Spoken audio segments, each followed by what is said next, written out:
श्री राम जय राम, जय जय राम।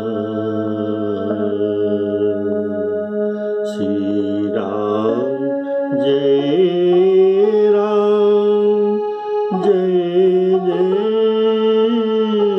राम।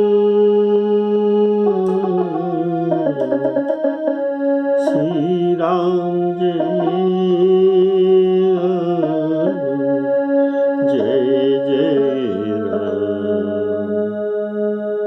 सभी श्रोता बंधुओं को सादर संभाषण करके श्री राम राम राम कहकर आज का राम कथा परिवेशन करने जा रहा हूँ। बोलिए श्यावर रामचंद्र की। आपने सुना था श्री राम जी ने बाली का वध किया। यह समाचार सुनते ही तारा विकल होकर उसी स्थान को आया जहां बाली के सब पड़ा था। रोते हुए आया, बहुत व्याकुल थी, इनकी केस छूटे हुए थे। रहा न लाज न धीरज लाजा, रहा न ज्ञान, इनके ज्ञान नहीं था, धैर्य नहीं था, लाज भी नहीं था। इस अवस्था में ये आया। इनको विकल देखकर श्री राम जी ने उनको ज्ञान प्रदान किया। तारा विकल देखी रघुराया, तारा विकल देखी रघुराया। दीन ज्ञान हरिलीनी माया, ज्ञान देकर माया को हरण करके ले आए। उनको समझाते हैं, ज्ञान देते हैं कि क्या क्षिति जल पावक गगन समीरा, पंचरचित अधम शरीरा। यह कहने का भाव श्री राम जी कहते हैं, क्षिति अर्थात पृथ्वी, जड़, अग्नि, आकाश और पवन, ये पांचों महातत्व से इन शरीर को रचा गया है। इसीलिए हमारे शरीर को पंचभौतिक शरीर कहा जाता है। वही शरीर प्रत्यक्ष तेरे सामने तो सोया है। राम जी ने तारा को ज्ञान दे रहे कि ये शरीर तो तुम्हारे सामने सोया है, और जीव जो सबके अंदर रहते हैं ये तो नित्य है। तो जीव और शरीर मिलकर जीवात्मा होते हैं। तो शरीर तो अभी सोया है और जीवात्मा तो अमर है, तो मरा कौन? तुम किसी लिए रो रहे हो? कहते हैं, प्रगट सो तनु तव आगे सोवा, जीव नित्य के ही लगी तुम रोवा।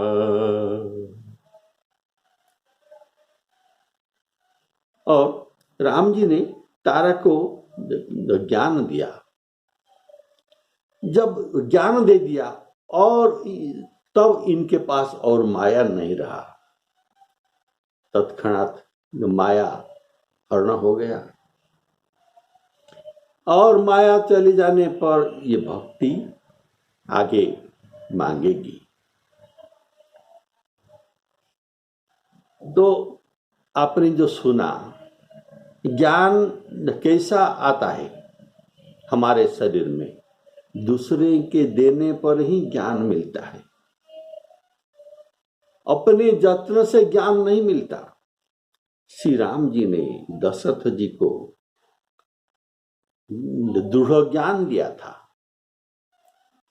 दृढ़ ज्ञान दिया था, लेकिन तारा को दृढ़ ज्ञान नहीं दिया, केवल ज्ञान दिया। अगर इनको दृढ़ ज्ञान दिया होता तो वो सुग्रीव की स्त्री ये क्यों बन जाती, ये कभी नहीं बन सकती थी। ये भी राम जी की इच्छा थी। प्रभु तारा को शब्द शक्ति से ज्ञान दिया। ज्ञान देने का कई तरह का तरीका होता है, तो प्रभु ने उनको जो ज्ञान दिया ये अपने शब्द शक्ति के द्वारा ज्ञान दिया। लेकिन अपने पिता दशरथ जी को जो ज्ञान दिया था ये दृष्टि शक्ति के द्वारा दिया था। चितई पितही दीन्हेउ दृढ़ ज्ञाना। चितई अर्थात इनको दृष्टि शक्ति के द्वारा चितना, देखना। चितई पितही दीन्हेउ दृढ़ ज्ञाना, अर्थात उनको दृष्टि शक्ति के द्वारा ज्ञान दिया। सुग्रीव को जो भगवान जो ज्ञान दिया था तो कैसे दिया था? ये उनको सुग्रीव को ज्ञान मिलने कर आपने सुना था, उपजा ज्ञान बचन तब बोला।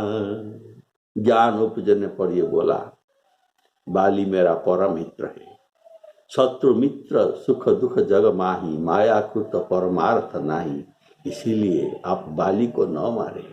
तो ज्ञान उपजने पर ये ऐसा कहा था। उपजा ज्ञान, उपजा का अर्थ है पहले बोया जाता है फिर ये उपजाता है, तो बिना बोए उत्पन्न नहीं होता। यह बोने वाले भगवान श्री राम ही स्वयं है। उन्होंने सुग्रीव को संकल्प मात्र से ज्ञान दिया था, अपने इच्छा शक्ति के द्वारा। अथवा सुग्रीव को स्पर्श शक्ति भी मिला होगा, कारण ये बारंबार प्रभु के चरण पकड़ रहा था, इसलिए चरण पकड़ते पकड़ते उनको ज्ञान भी आया होगा। इसको स्पर्श शक्ति तो कहा जाएगा।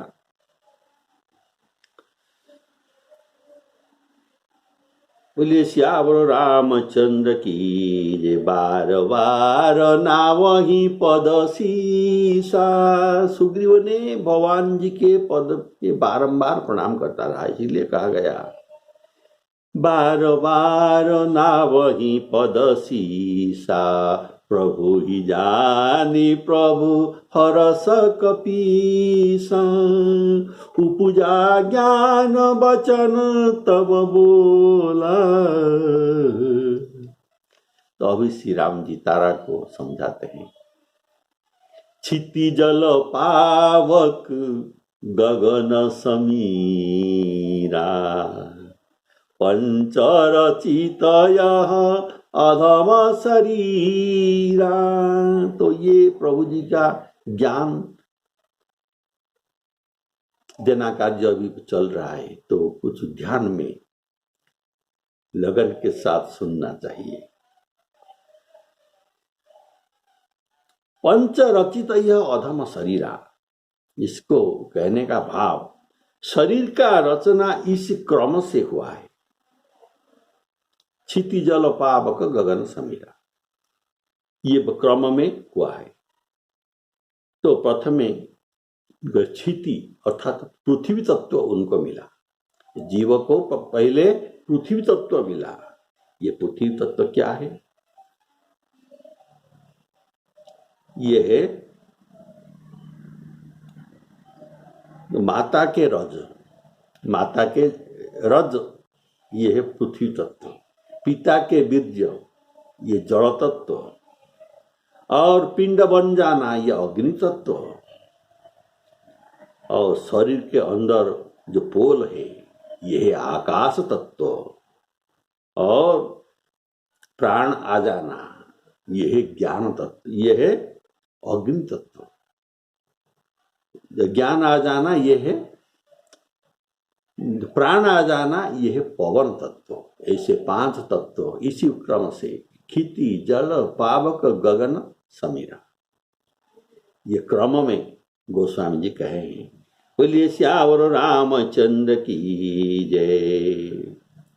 श्रीमद् भागवत में इसके बारे में वर्णन किया गया है कि ये तृतीय स्कंद में दर्शाया गया, जीव अपने पूर्वकृत कर्म के कारण शरीर धारण के लिए पुरुष के बीज कण की आश्रय लेता है, पुरुष के बीज कण की आश्रय लेता है।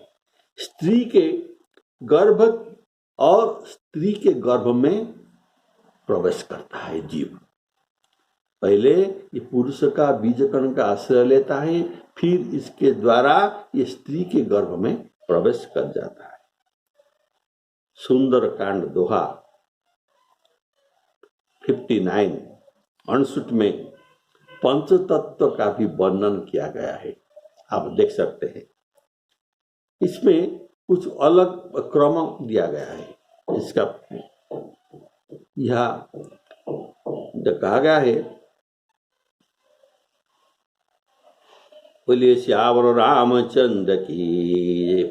पहले आकाश तत्व का उत्पत्ति होता है, ये सृष्टि का क्रम है।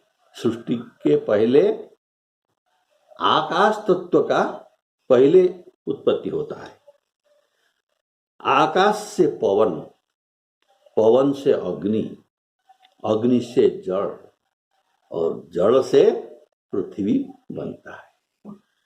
तो इसी क्रम में सुंदरकांड में दोहा नंबर 59 में कहा गया है, क्या कहा गया है?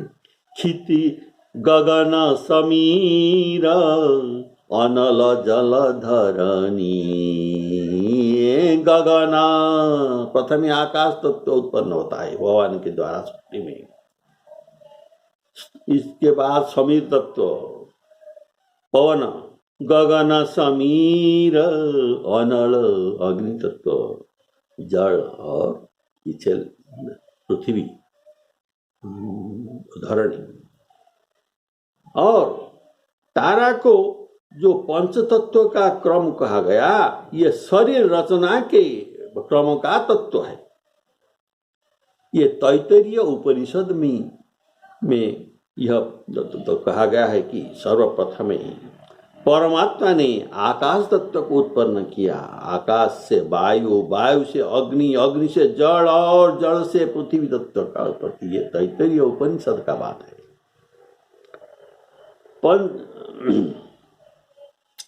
पंचरचित यह अधम शरीरा। इसके संबंध में पद्म पुराण में सूचित है। क्या? यह देह जो कर्म के बंधन से जन्म लेता है, कर्मानुबंधिनी मनुष्य लोग, ये गीता का वाक्य है। तो कर्म के बंधन से ये जन्म होता है। जैसा कर्म वैसा ही इनका जन्म, कर्म के अनुसार जन्म होता है। और ये नितांत अशुद्ध है। हमारे शरीर, ये जीव का शरीर अशुद्ध है। कारण बीर्ज और रज के संयोग से होने पर ही ये किसी भी योनियों में इनका देह का उत्पत्ति होती है। चाहे कुत्ता हो, चाहे गधा हो, चाहे सर्प हो, किसी भी योनि में इसका जन्म होता है। लेकिन पहले बीर्ज और रज का संयोग होता है। तथा सर्वदा यह शरीर जो मलमूत्र से भरा रहता है, देह की गंदगी के कारण इसे अपवित्र माना जाता है। इसीलिए क्षण क्षण में कभी दो कफ, कभी मूत्र आदि अपवित्र वस्तुएं शरीर से निकलता है, बहती, ये सब बहती है। और मनुष्य अपने शरीर का मल को अपने आंखों में भी देखता है, उसकी दुर्गंध को भी सूंघता है, अनुभव करता है। अतः उपयुक्त दोषों के कारण यही शरीर को पंचरचित आपको मालूम हो गया, खेती जड़ पाप गगन समीरा, इससे ये बना हुआ है। और यह पवित्रता के कारण इसको अधम शरीर कहा गया है। शरीर का अर्थ सृजत इति शरीर, सृजते अर्थात जिनका नाश होता है क्षण क्षण में, ये सृजते, डेटोरिएशन। बोलिए श्यावर रामचंद्र की जय। तो श्री राम जी कहते हैं, प्रगट सो तनु तव आगे सोवा। प्रगट कहने का भाव शरीर और जीव दोनों पृथक है।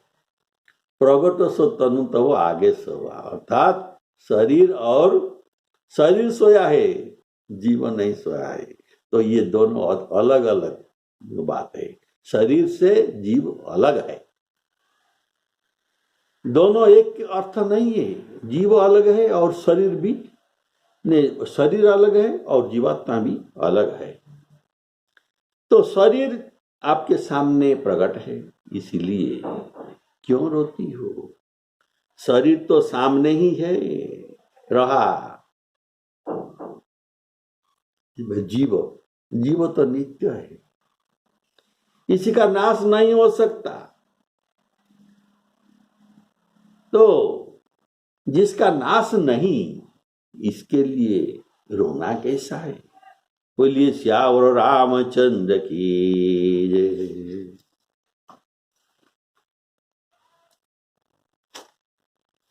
श्री राम जय राम, जय जय राम। यहाँ गीता जी के एक श्लोक अत्यंत प्रयोज्य है, अर्थात जिनके लिए चिंता करना नहीं चाहिए, सोचना करना नहीं चाहिए। जीव तो मरा नहीं, तो किस लिए सोचना कर रहे हो? तुम उसके लिए सोचना कर रहे हो। असत्यान अन्न सोचस्तं प्रज्ञावादंश्च भाससे गतासुन गतासुश्च नानु सोचन्ति पंडिता। इसमें ज्ञानी लोग, पंडित लोग सोचना नहीं करते, नहीं रोते। जीव तो नित्य है, तो मरा कौन? और गीता में कहा जाता है, ये जीव का, आत्मा का, जीवात्मा का, आत्मा जब जीव के संयोग में आता है उससे जीवात्मा कहा जाता है।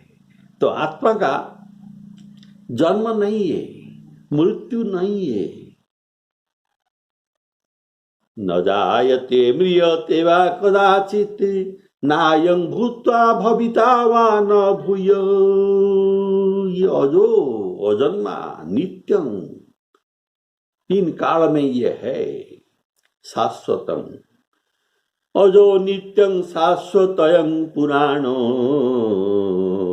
न हन्यते हन्यमाने शरीरे। ये नाश युक्त, ये शरीर नाश हो सकता है, इसमें इसका नाश नहीं होता है। न हन्यते हन्यमाने शरीरे। बोलिए श्यावर रामचंद्र की जय। अध्यात्म रामायण में कुछ भाव है, सुनिए। व्यर्थ क्यों शोक करते हो? तेरा पति शोक करने योग्य नहीं।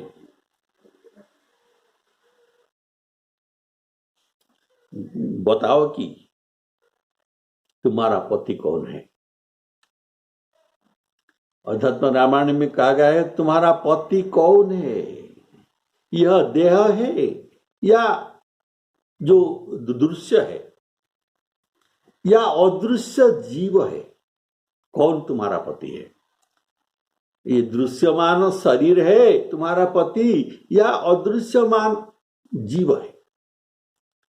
जड़ देह पंच तत्व से निर्मित, त्वचा मांस रुधिर अस्थि वाला, और ये शरीर काल कर्म और गुण से, काल कर्म पूर्वकृत कर्म और गुण त्रिगुण सत्वरजतम गुणों से ये उत्पन्न है।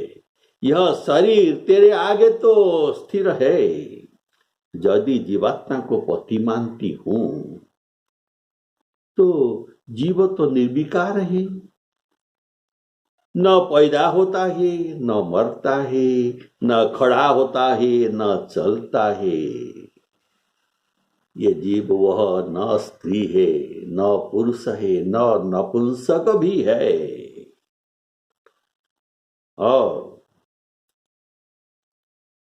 सर्वगत है, सर्वगत सब जगह है। ये अविनाशी और एक ही है, अद्वितीय, द्वितीय नास्ति और अकाम की तरह ये निर्लिप्त है। ऐसा डेफिनेशन जीव का कहा गया है। वह नित्य ज्ञानमय और शुद्ध है, उसके लिए कैसे शोक करना योग्य है। बोलिए श्यावर रामचंद्र की जय। इस ज्ञान के बारे में वाल्मीकि रामायण में हनुमान जी तारा को समझाते हैं। क्या कहते हैं? विधाता ने सबके साथ सुख दुख संजोग किया है। बिना सुख बिना दुख में ये जीवन नहीं हो सकता। कभी सुख आएगा कभी दुख आएगा। जैसे हमारे लिए दिन आता है रात आता है, दिन अपने आप चल जाता है, रात भी अपने आप चल जाता है। ऐसे सुख दुख भी आता रहेगा और अपने आप भी चले जाएगा। कोई इसे अतिक्रमण नहीं कर सकता। हमारे लिए सभी समय सुख मिले ऐसा हो नहीं सकता। सुख और दुख दोनों ही मिलता रहेगा। हनुमान जी तारा को कहते हैं देखो ऐसा तो सुख दुख आता रहेगा और जाएगा, तो तुम्हारे पुत्र अभी युवराज होने वाला है। विधाता की ऐसी विधान को कोई टाल नहीं सकता। तुम उसे स्वीकार करो। वीरों की स्त्रियां है, तुम वीरों की स्त्री है। वीरों का वीरगति होता है। तुम वीरू की तरह तुम रो मत। रोती नहीं चाहिए। जब ज्ञान उत्पन्न हो गया, ऐसे कथने पर तारा को ज्ञान उत्पन्न हो गया, तब श्री राम जी के चरण में प्रणाम करने लगी और वर मांगकर परम भक्ति मांग ली, भक्ति का वर मांग ली। शिव जी कहते हैं पार्वती जी को, ये सब रामायण क्या है? शिव जी पार्वती जी को कह रहे हैं, जो तुलसीदास लिख रहे हैं और जो हम आपसे सुना रहे हैं। ये सब शिव जी का कहा हुआ है और पार्वती सुन चुके हैं।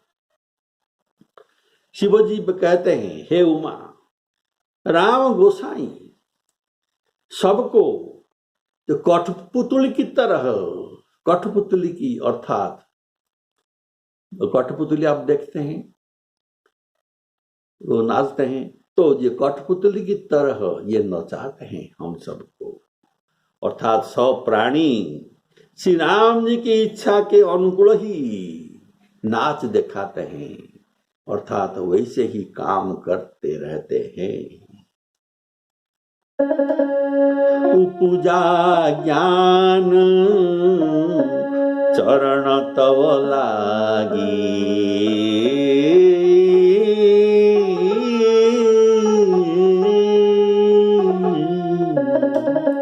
उपजा ज्ञान शरण तब लागी, लीन सी परम भगति बर मांगी।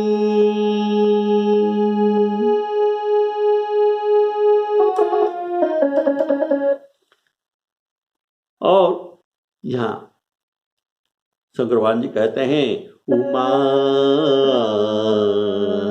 उमा दारू जोशित कठपुतली, उमा दारू जोशित की नाई,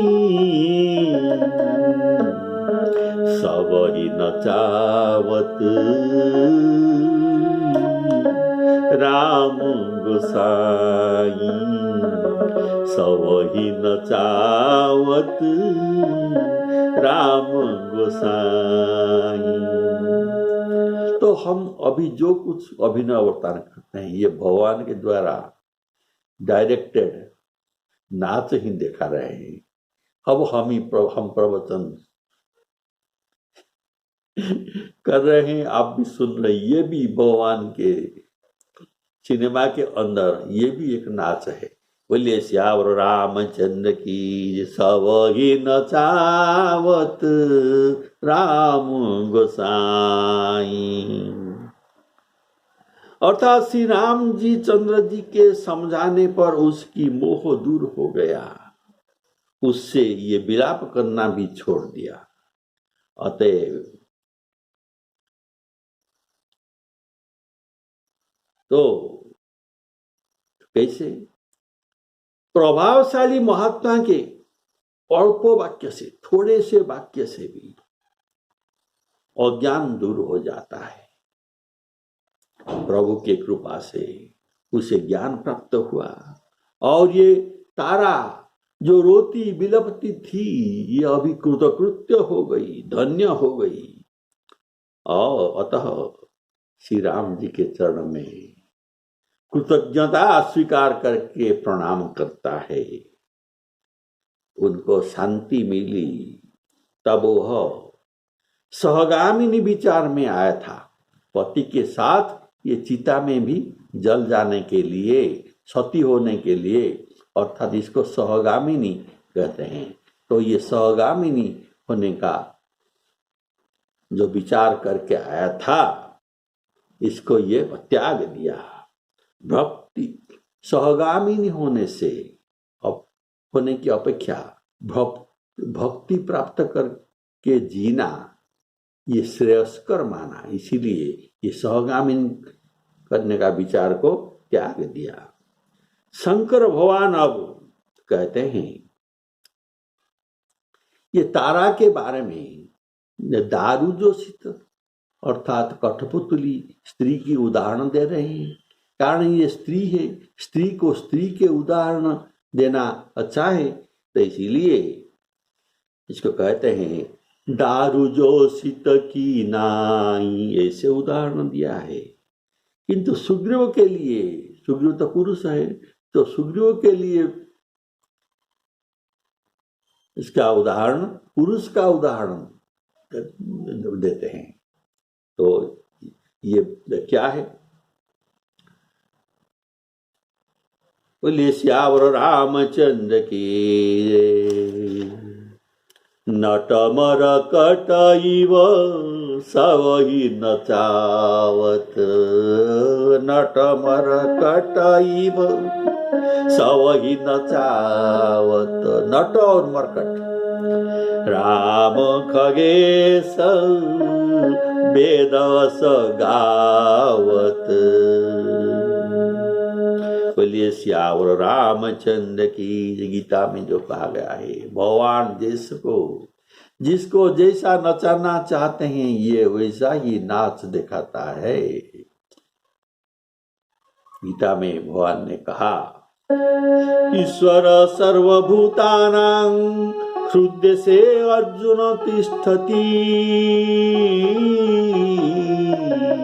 हृदय से अर्जुन तिष्ठति, भ्रामयान सर्वभूतानि जन्तारूढानि मायया। श्री राम जय राम।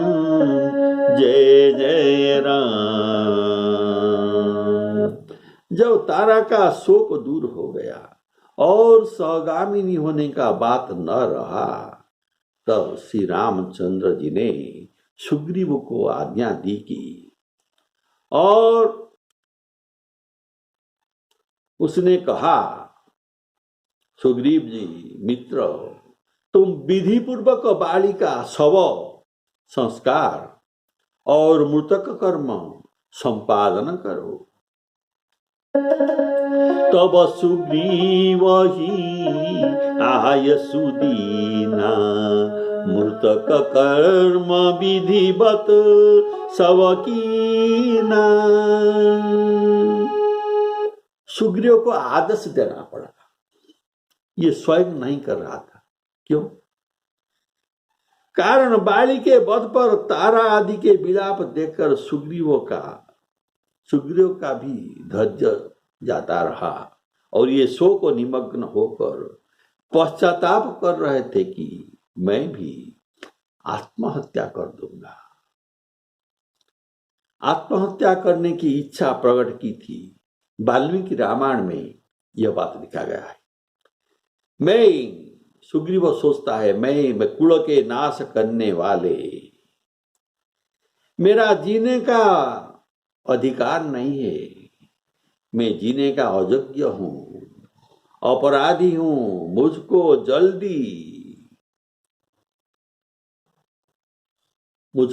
जलती हुई आग में प्रवेश कर जाना चाहिए। इसीलिए श्री राम जी को आज्ञा मांगती हैं, मैं अभी अग्नि में प्रवेश करना चाहता हूं, मुझे आज्ञा दीजिए। ये बात वाल्मीकि रामायण का मत है। मृतक कर्म विधिवत सब कीना। पिता की क्रिया पुत्र करना यह विधि है। बाली के क्रिया अंगद के द्वारा किया गया है। जैसा राजा के संस्कार किया जाता है, वैसे बाली राजा थे, इनका सम्मान पूर्वक, इनका राज संस्कार के पूर्वक मृतक कर्म सम्मान पूर्वक किया गया। बाली को रत्न जटित पालिकी पर इनके शव को चढ़ाया गया और नदी के तीर ले गए। ये वाल्मीकि रामायण में लिखा गया है। अंगद ने सुग्रीव के साथ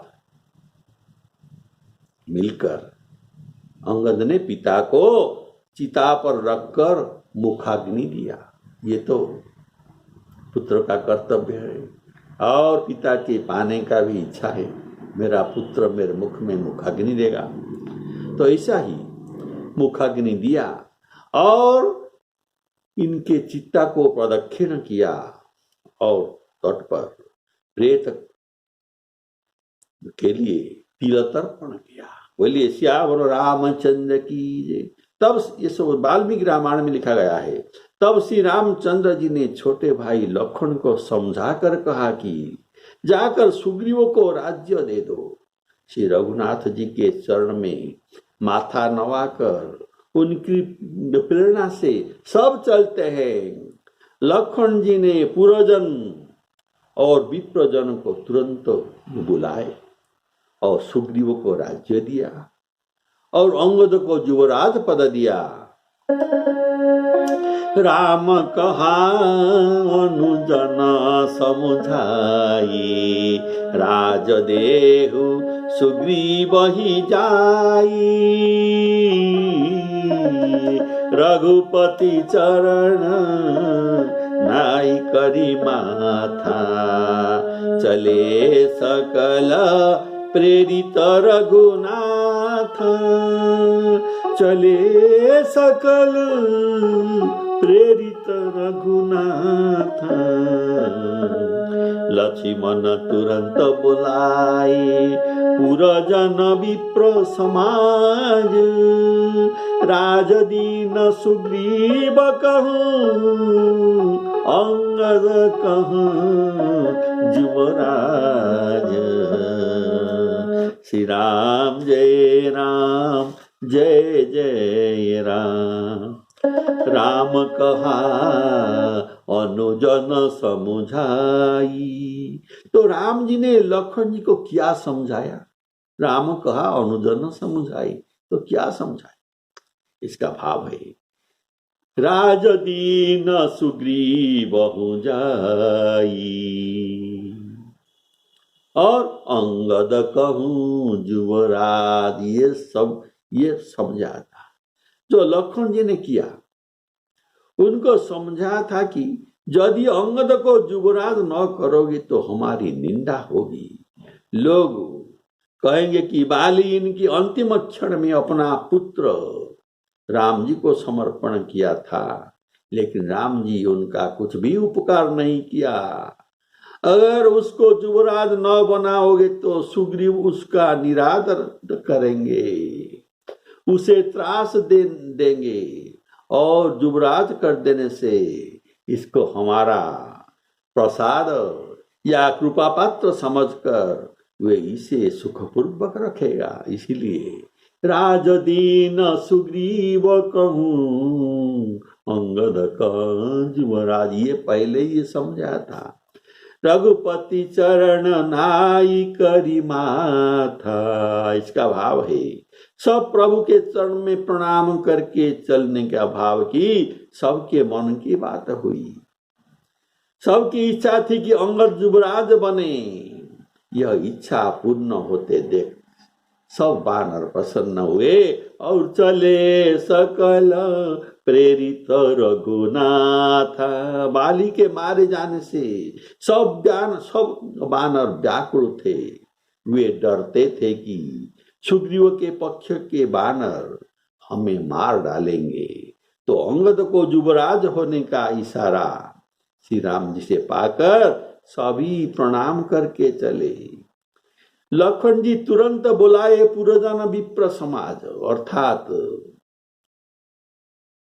मंत्र पाठ मंत्रवेत्ता ब्राह्मण और ऋषियों को बुलाए, जिन्होंने राजा को शास्त्र विधि से अभिषेक स्नान करा के अभिषेक राजगद्दी में बैठा सके। और जो पुरोजनों को इसलिए बुलाया कि उनके सामने सुग्रीव जी राजा होंगे और घोषणा किया जाएगा कि आज से सुग्रीव तुम्हारा राजा है। तो अभिषेक हो जाने पर सब राजा को प्रणाम करेंगे और भेंट चढ़ाएंगे और अंगद को युवराज पद में देखकर संतोष लाभ करेंगे। इसीलिए पुरोजन को बुलाया गया है। युवराज बनाने का बात सबके सामने रघुनाथ जी नहीं कहा था, कोई भी सुना नहीं, केवल लखन जी को जो कहते हैं। कारण सबके मन के बात था कि सुग्रीव अंगद को कभी युवराज पद नहीं देंगे। यह सबके मन में संदेह था। तो इसलिए अगर सब सुनेंगे कि अंगद को युवराज करो, तो सब ऐसा मानेंगे कि राम जी ने इनको युवराज पद दिया, अंगद ने नहीं दिया। इसीलिए किसको ये नहीं सुनाया, केवल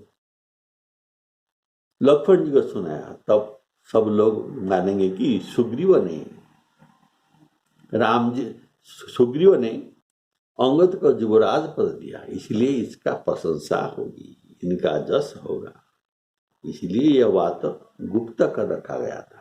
बोलिए श्यावर रामचंद्र की जय। राजदीन सुग्रीव कहूं अंगद कहाँ युवराज। श्यावर रामचंद्र की जय। श्री सीतारामार्पणम।